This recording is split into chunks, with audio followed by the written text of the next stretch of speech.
I'm Mark Gagan and you're listening to the Voice of Insurance podcast, produced in association with Advantage Go, enabling enterprise-scale underwriting through a single pane of glass. Today's guest has just taken over the running of a reinsurance business that, like many other in the sector, has been right-sizing and refocusing its underwriting over the past few years. But now Renaud Guidée and AXA XL Re are clearly out the other side and are looking to grow from their $2.5 billion global premium base. In this podcast, we focus on the state of the reinsurance market and Renaud's plans for the business, as well as the question of how this reinsurer fits in strategically at one of the world's largest insurance groups. With executive experience in investment banking and with a challenging AXA Group role already under his belt, Renaud brings a refreshingly broad perspective to our conversation. Listen on. Renaud combines high intelligence with great charm, and you'll learn a lot from time spent in his company. Enjoy the podcast. Renaud, welcome to the Voice of Insurance. Thank you very much, Mark. For anyone who doesn't know you, why don't you briefly introduce yourself to the audience? Give us a quick run through of your career to date and how you got to where you are today. Sure. Well, first of all, let me tell you, Mark, that I'm a happy man because I'm delighted to be with you all today. It's a great occasion to be able to engage with you all. Speaking of my career, which is the question you raised more specifically, I'm privileged enough to have been the Chief Executive Officer of AXA XL Reinsurance starting September 2023. So pretty fresh, but already, very much settled into the job with its challenges and opportunities.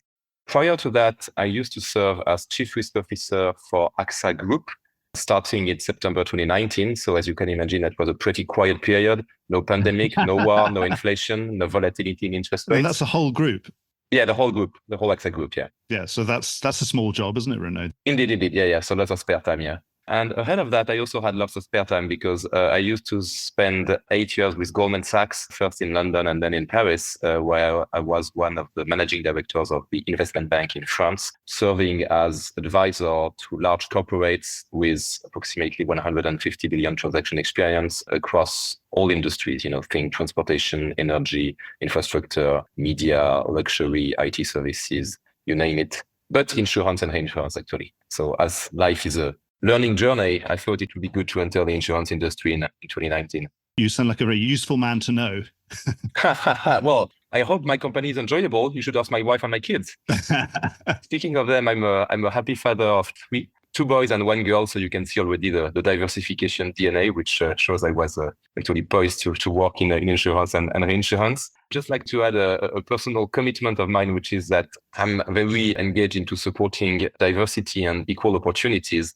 And my tangible involvement for that cause is to be actively supporting a not-for-profit, which is called Article 1, which is based in France and mentors and supports young people from underprivileged backgrounds to help them achieve their higher studies and get into the first steps of their career into the job market. And I've been a board member of Article 1 for the past 10 years. That's a long commitment then. That's very commendable, Renaud. Right, I suppose we better start talking about business. Indeed. AXA XL Re obviously has been through a lot of changes in recent years. I think the most public of these was a public commitment to reduction in cat risk appetite.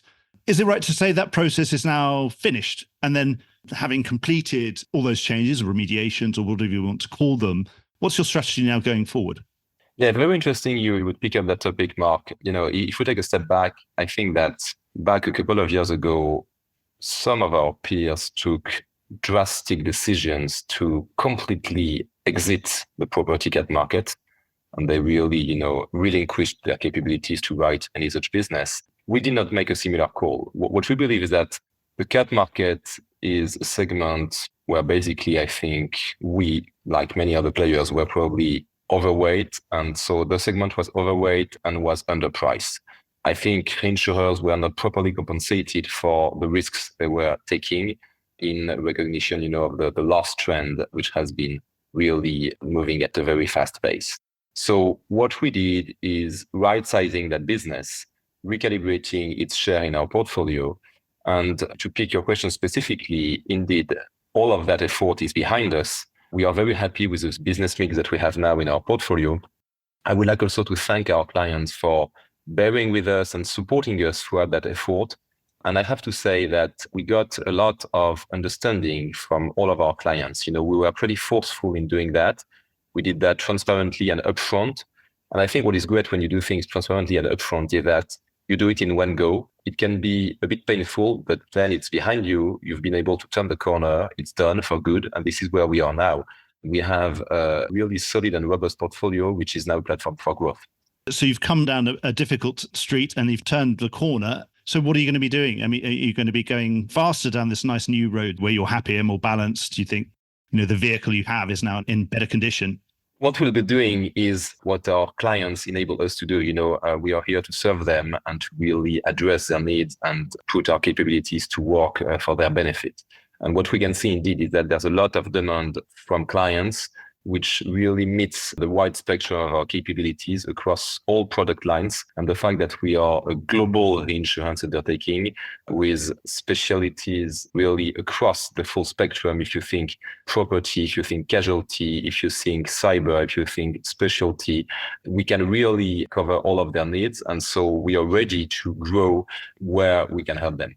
Having reset people's perceptions and expectations of what you want to do when you're going out there, when you're talking to a broker or at one of the industry gatherings or that you're visiting each other, what do you want to project to them? What sort of business? For example, again, you said that you have all these capabilities, but yes, as a medium-sized reinsurer, do you want to be seen as a specialist in some things or somebody who can support those cedents across the board and globally? What's your strategy within that and how do you want people to perceive you? I noted, Mark, you mentioned the idea of a reset. What I would like to focus on is actually there's been a great deal of continuity and we've been focusing on our strengths and what really makes us stand out in the market.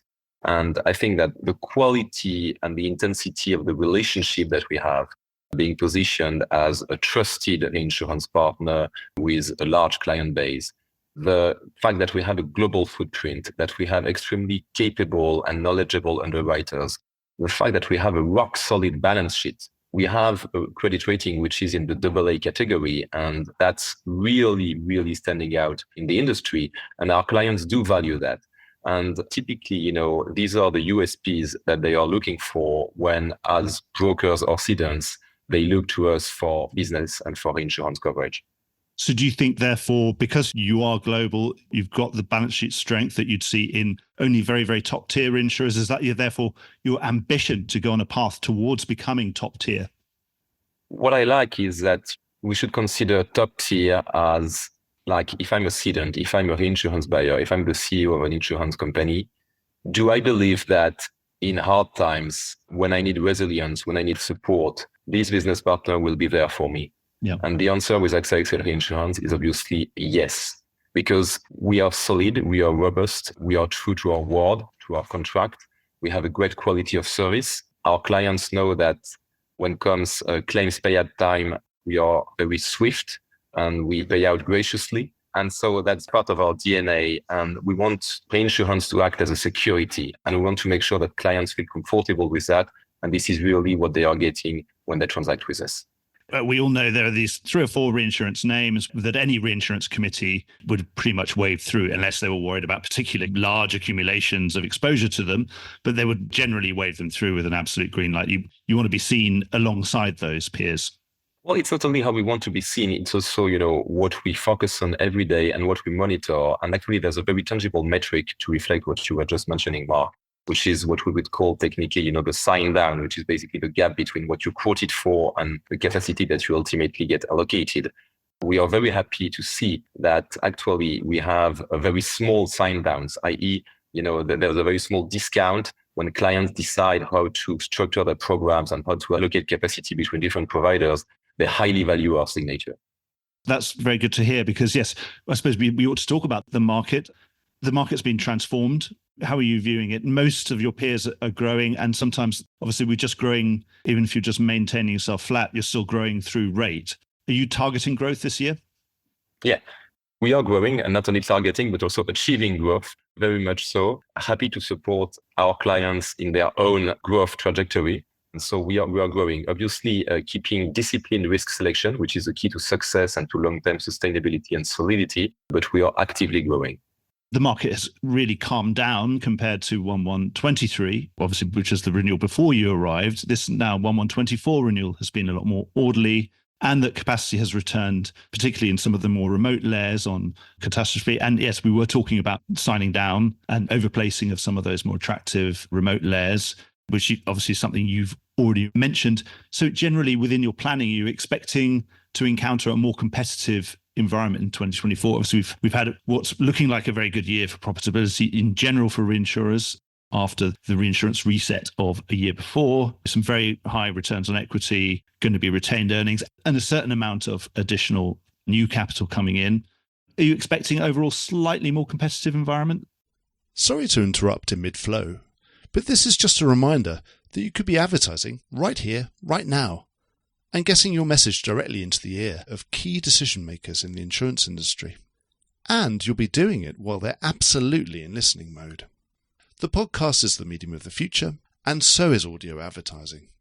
Contact me on mark@thevoiceofinsurance.com, and I'll do everything I can to get you started. The reinsurance market is by design always highly competitive. If you look at it, you have a limited number of potential clients, all of which are sophisticated professionals. And you have supplies which can be endless, because it's potentially as large as the capital which is available worldwide. You have transparency on prices with customers able to shift very quickly. You have transparency on margins. You have a lot of innovation. So those are all the features of a highly competitive market. So I think it's good because competition, is also what keeps us on our toes, what keeps us alive, what keeps us creative for our clients. So we do welcome that. And we believe that we thrive in a competitive market. But I would say the market is as competitive as it is structurally. And do you think some of that, obviously price may come under pressure, but what about some of those structures? Obviously retentions have been increased, attachment points have been increased for the reinsurance industry overall quite significantly. We know that most cedents would love to bring that attachment point down if they possibly could. But up until now, the story has been that reinsurers are not comfortable doing that. Do you think that will hold? I think, we are getting to a point of balance where reinsurers do perform the role that they have in the whole industry value chain, which is to provide capital protection for tail events rather than taming volatility for frequency attritional risks. This is where we are getting, and I see that as a fairer balance. So frankly, the dialogue that we're having with our clients on that is very constructive. And you will see that clients also take advantage of what you are mentioning in terms of higher attachment points by also purchasing capacity, with higher limits for their towers to make sure that they are indeed covered for what could really go wrong when it gets ugly. And when it gets ugly is when you need a reinsurer and also when you need a solid one at that. Right. So you want to be there for those big tail events, big capital protection events, rather than the other type of ugliness, which can be just a few quarters of earnings protection, that kind of thing. You'd rather be the really important protection rather than the more cosmetic type of protection, which a lot of cedents obviously have been used to in that softer market that preceded 1/1/23. Yeah, you quoted the word important, and I would really bounce off that, which is that we want to be there for our clients in important moments of their corporate life and to support them when they really need us. And so rather than just being there because there have been some attritional losses and aggregation of some attritional losses, you'd rather be there for when there's a really large capital event. I think this is when our help is the most needed, actually. In this renewal, there was a reasonable difference of opinion over casualty. There was a lot of consensus everywhere else, but in casualty, particularly US casualty, there was a difference of opinion. It's probably always been that way. How can we not disagree about casualty in general when it's, the longest tail class that we talk about, and with so much uncertainty, throwing in the court closure around COVID and, of course, resurgent inflation after opening up after COVID. So it couldn't be more justifiable to have a debate about casualty and casualty reinsurance. Where did you side on this debate? Obviously, it was a strong market. It was an interesting market because, of course, people took their decisions and acted accordingly. But where did you stand? I think you're very right to put it that way. Given the slow loss emergence in that product class, it should come as no surprise that there's a wide range, or I should even say wide dispersion of views. If we can't disagree about this, there will have to be a consensus on everything, and we wouldn't expect to have a consensus. Otherwise, there wouldn't be a market. Indeed. We have actually very talented underwriters in casualty. So this is an important business for us, and we do provide a lot of capacity to our clients. We've been taking a cautious and selective stance because we do believe that, especially in the US, there might not be a full recognition of frequency and severity trends and the multiple drivers behind that. And if I can elaborate on this very topic, I think that there has been a lot of focus on macroeconomic drivers of economic inflation, as measured by the CPI in the overall economy, because the pandemic and the public policy response to it really unleashed inflation, which had been forgotten in the years prior to that, if not in the decades prior to that. And I think the focus on economic inflation might have actually overshadowed the assessment of the pace of medical inflation and social inflation, which actually have been running unabated throughout that whole period. And so the fact that we've been able, thanks to very successful monetary policies, especially by the Fed in the US, to get inflation, back under control, does not mean that we've been able to eradicate social inflation and medical inflation. The legal backdrop is quite supportive to increase that court activity, and the verdict pattern is definitely pointing to higher inflation. So what we do is really spend a lot of time with our clients to understand their bespoke underwriting policy, to understand where their own portfolio of risks is, to understand their risk appetite, what controls do they have. And it's really very important that we get transparency, because ultimately it's a partnership with our clients. We are all in the same boat all together. They have skin in the game, we have skin in the game.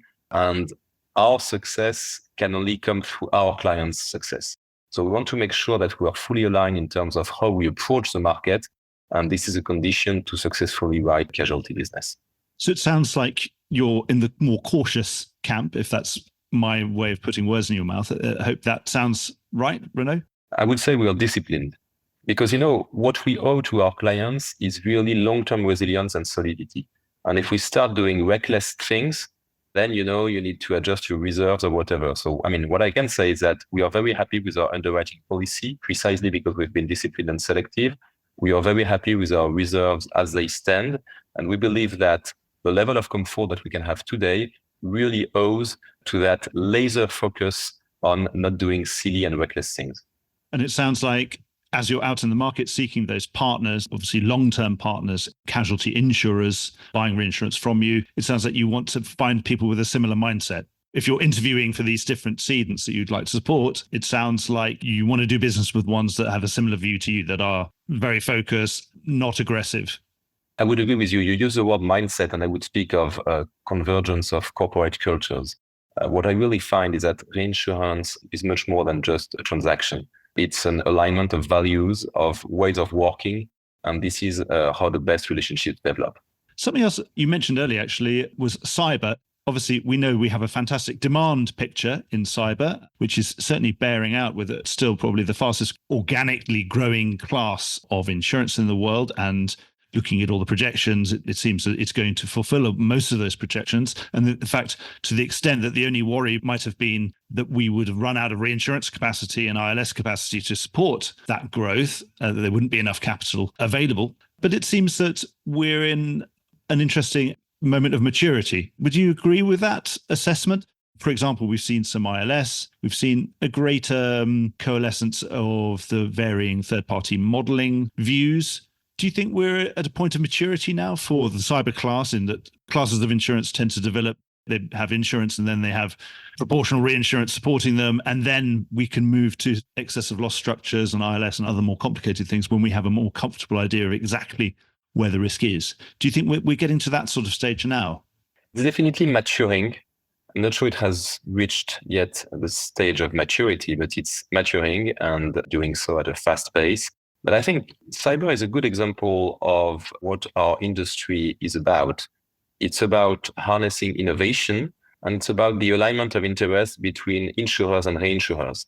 And ultimately, if you look at what happens in cyber and what lays the basis for successful underwriting, it's about the individual risk.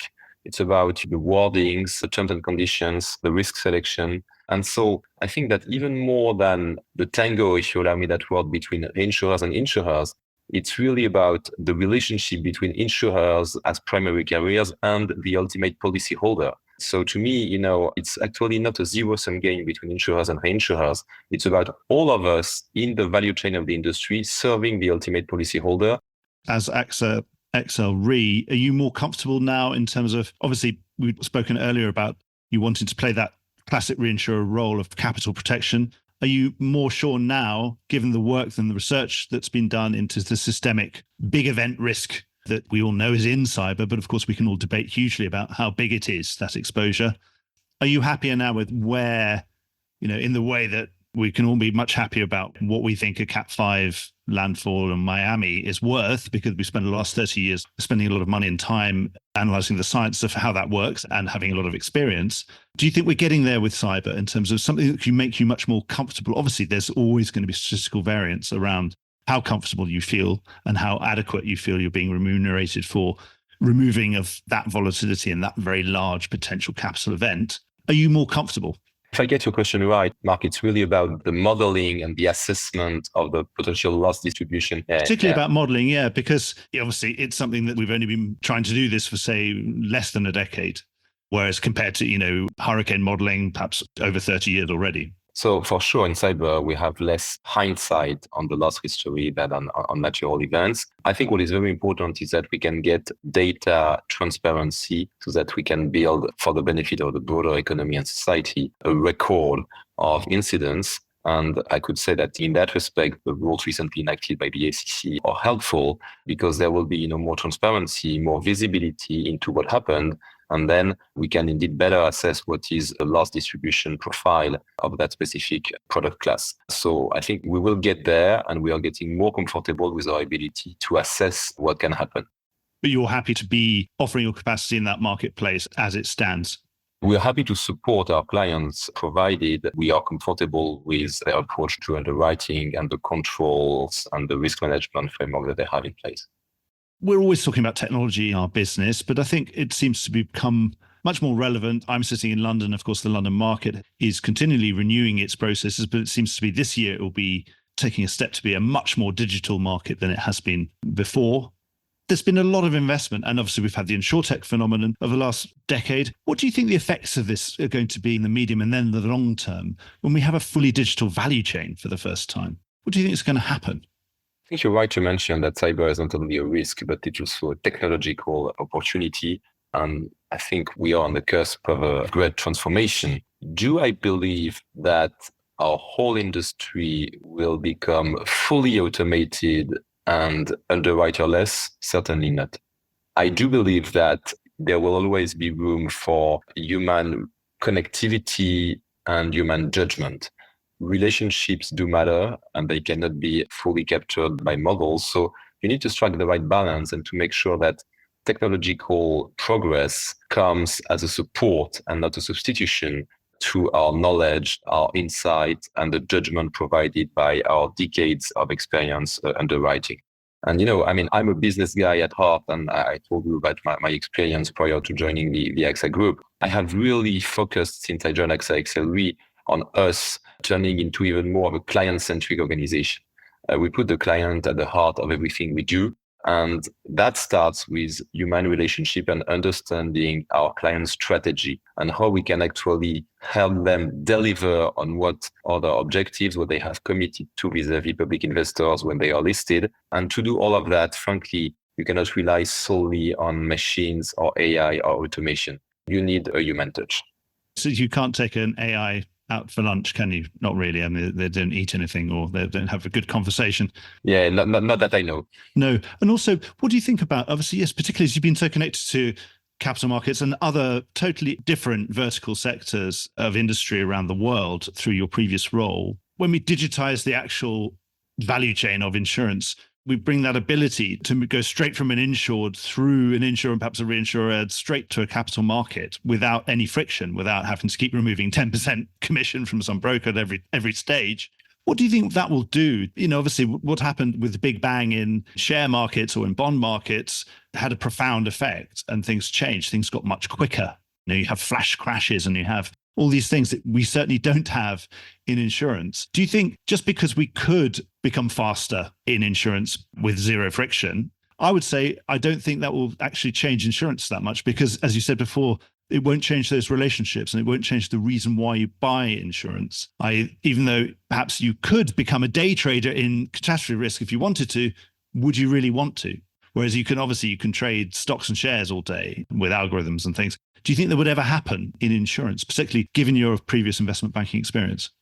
That's a great question. And indeed, we've seen a transformation of the securities and capital markets industry. What I believe is that when it comes to reinsurance, not all papers have the same quality.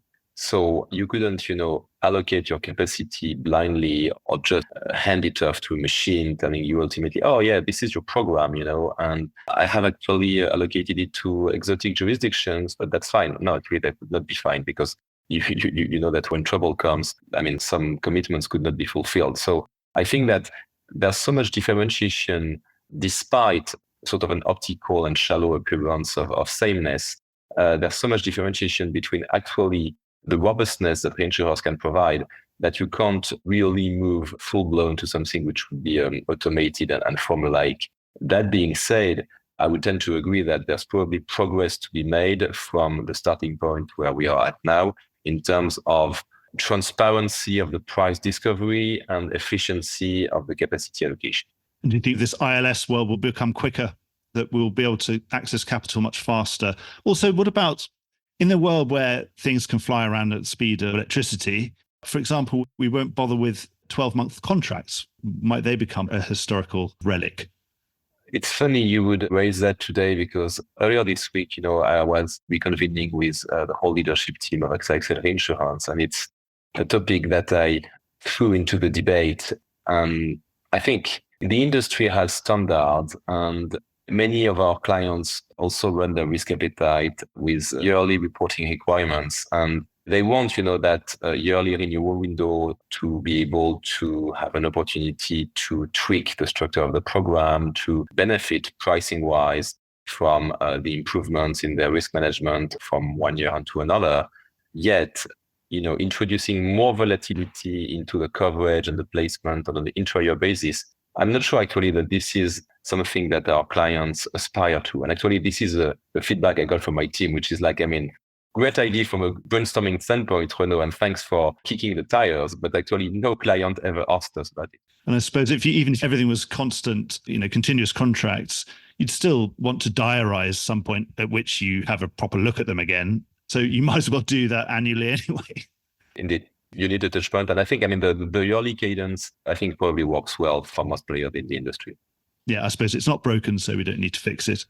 ESG, AXA Group, and particularly, you've had that role in the AXA Group, has really been a pioneer, and rightly so, as the largest insurance company in the world, or it's difficult to define. It depends how you measure it. But anyway, either top insurance company in the world or number two, very close, has rightly been a pioneer in ESG initiatives. We had that setback with the Net Zero Insurance Alliance last year. We seem to be in a bit of a hiatus. What's the way forward? What's most likely to happen now?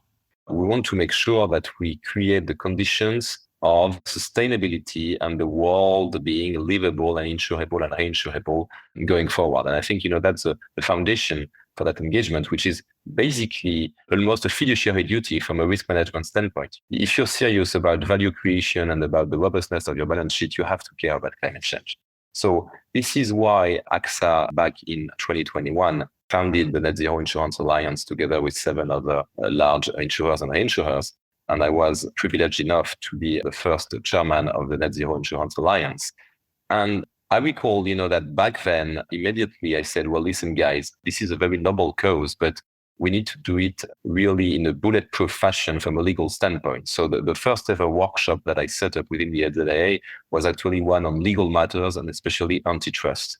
And I recall that at that time, people were telling me, you're just crazy. You're going to stymie all the efforts. You should immediately work, with scientists and climate experts. Don't call the lawyers. It will be a drag on your progress. And I said, no, guys, I want to make sure that we work on the solid footing. So we need to be really flawless from a legal standpoint. And this is why we got the help of outside counsel as well, namely Norton Rose Fulbright, which is, as you know, a highly respected law firm out of London. And so we took, great care in doing things really in a spotless fashion. And we remain confident that we did it the right way. But at some point, it was no longer a sort of a matter of a legal analysis. The whole issue became political. and irrational. But the very reason why we could afford to discontinue our membership of the NZIA is precisely because the NZIA had already achieved a lot in these 2 years.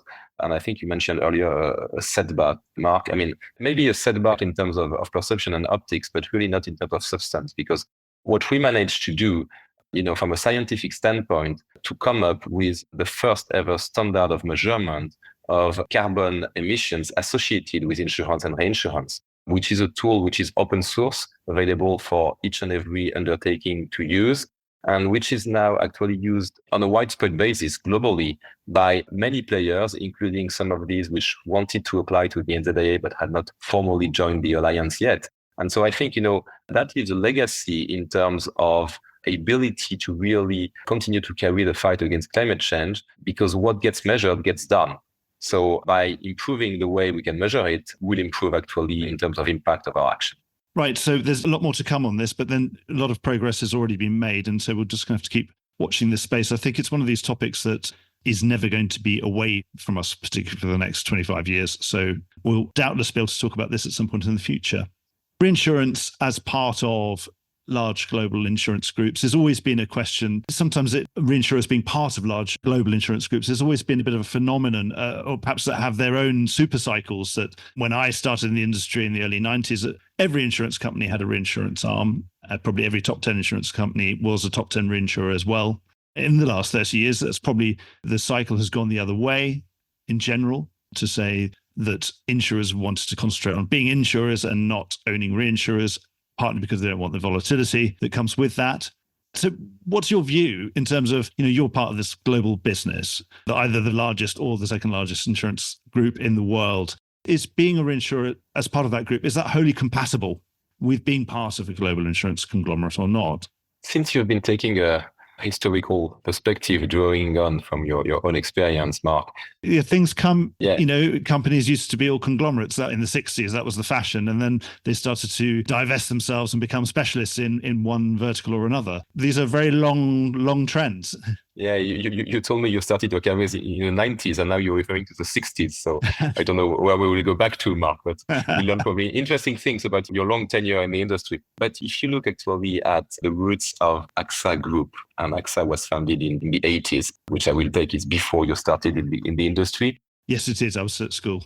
If you look at AXA's corporate values and DNA, it's very entrepreneurial, all the way back to what our founder, Claude Bébéard, achieved back then. It's about global reach. It's about focusing on clients and being highly valued by clients. And if you think entrepreneurial, if you think global, if you think client serving, all of that sounds a lot like AXA XL Reinsurance. So, we are very much in sync with the AXA DNA. And if you look at AXA's current strategic priorities, focus on technical excellence, pivot to commercial lines, sound capital management, all of that, it's actually bang in line with what AXA XL Reinsurance achieves. So we are a contributor to AXA's strategic success. We are accretive to AXA's financial performance.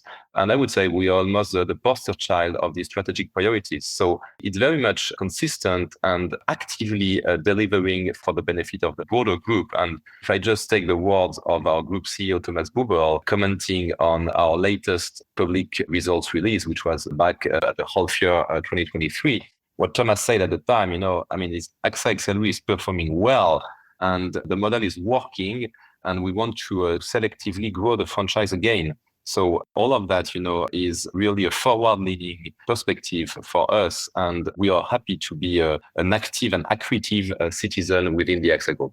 And I suppose your job is, if you have a much more balanced business, then of course they're going to be less likely to cause any surprises to the head office.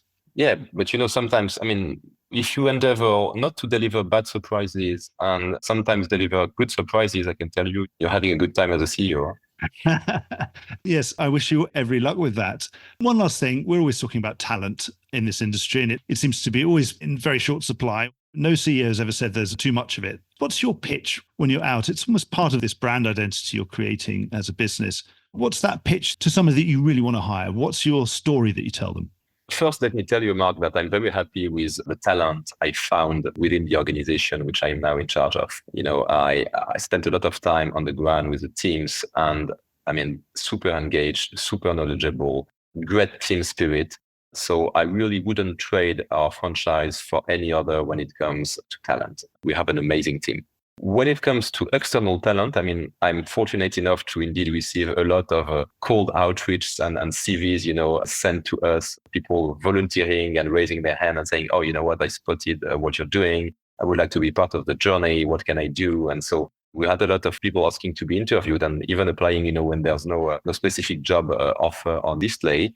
I would not call that a pitch actually, because we are very open. And I believe that it's important that what people see when they think about our organization is tantamount to what they get if they join us. The last thing I would want is sort of a casting error, by basically having a gap between what you promise and then what you deliver. So to me, it's really a two-way street. With AXA XL, as talent, what you see is what you get. And then what I tell candidates is also come as you are. I mean, don't dress it up, because otherwise, it will be uncovered at some point. So tell us who you are, what drives you, and we will make you successful and happy. So it's about sharing what we do, obviously, but also why we do it and how we do it. So it's our purpose and our operating model. What I really find fascinating with reinsurance is that any topic in each and every page of a newspaper, for those of us still flipping through the pages of newspapers, each topic that you find is actually relevant to reinsurance. When it comes to geopolitics, climate change, which we discussed earlier, the economic and financial markets volatility, changes in culture and society, even topics like art, bloodstock, sports, liberal arts, and all of that. I mean, it's really essential to our business. And if you do a career in reinsurance, you can be exposed to all of that. So you have a lot of diversity in what we handle, but also diversity in what people can do, because each reinsurance is about actuarial work, it's about underwriting, but it's also about finance, it's about legal, it's about HR, it's about marketing and communication. So there's really a very broad span of careers that you can embrace when you join us. And what makes AXA XL really specific for talent is, I think, our culture. We are a global organization, which means that you have a lot of mobility opportunities.